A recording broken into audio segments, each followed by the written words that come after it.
इस्लाम की ह्यूमैनिटी है सिर्फ मुसलमान के साथ अच्छा सलूक करना, अच्छा बर्ताव करना, उसको अपना मानना, अपना भाई मानना, उसकी मदद करना, हर तरीके से उसके साथ खड़ा होना। जबकि श्रीमद् भगवत गीता जो है उसका जो बेस है वो पूरी वसुधाए कुटुंबकम, वो पूरी धरती को, पूरी दुनिया को अपना परिवार मानता है। इस्लाम केवल उनको अपना परिवार मानता है जो मुसलमान है। ये झूठ कह रहा है कि इस्लाम में काफिरीन और मुशरिकीन के लिए कुछ भी नहीं है। अल्लाह रसूलुल्लाह ने कोई हुक्म ही नहीं दिया, उनकी कोई गिनती नहीं है, सिर्फ मुसलमानों के लिए है। गलत। कुरान की पहली आयत अल्हम्दुलिल्लाह रब्बिल आलमीन, तमाम तारीफें अल्लाह के लिए जो सारे जहानों का पालनहार है। उसमें काफिर, मुशरिक, मुल्हिद सब आगे, सबका पालने वाला, पैदा करने वाला, चलाने वाला अल्लाह। नबी मोहम्मद सल्लल्लाहु अलैहि वसल्लम फरमाते हैं, तू जमीन वाले पे रहम कर, आसमान वाला तुझ पे रहम करेगा। यानी चाहे मुस्लिम हो या गैर मुस्लिम, जरूरतमंद है तो तू मदद कर, अल्लाह तेरी मदद करेगा।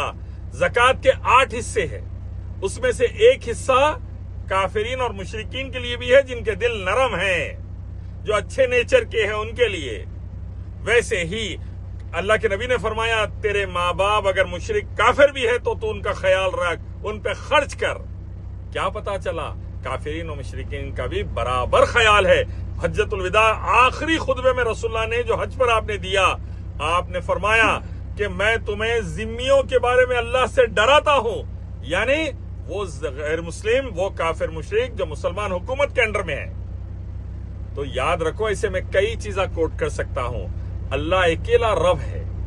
कुल हुवल्लाहु अहद अल्लाहु समद लम यलिद वलम यूलद वलम यकुल लहू कुफुवन अहद, कुरान मजीद में और वेदा गीता उपनिषद में भी एकम इविदित्यम, एकम ब्रह्मदित्य नास्ते ने नास्ते किंचन।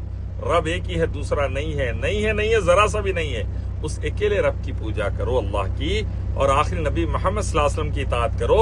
लिंगम, योनि, मूर्ति, जानवर, पत्थर, सूरज, चांद, तारों की पूजा से, इंसानों की, मुर्दों की पूजा से तौबा करो और कामयाब हो जाओ। इस्लाम के बारे में झूठ और जहर मत फैलाओ मनुष्यों।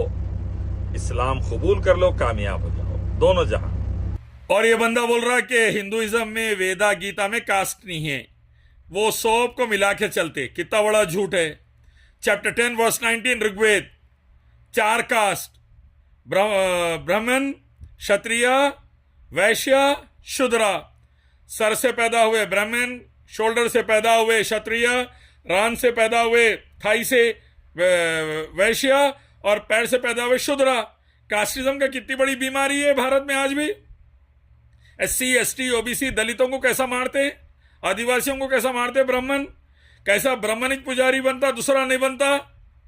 और गीता के अंदर भी भरे हुआ है, चैप्टर 1, 2, चैप्टर 11, क्षत्रिय ये करो, क्षत्रिय वो करो, साफ साफ। तो कास्टिज्म भरे हुआ है, टुकड़ों में बांट दिया इंसानियत को हिंदुइज्म ने।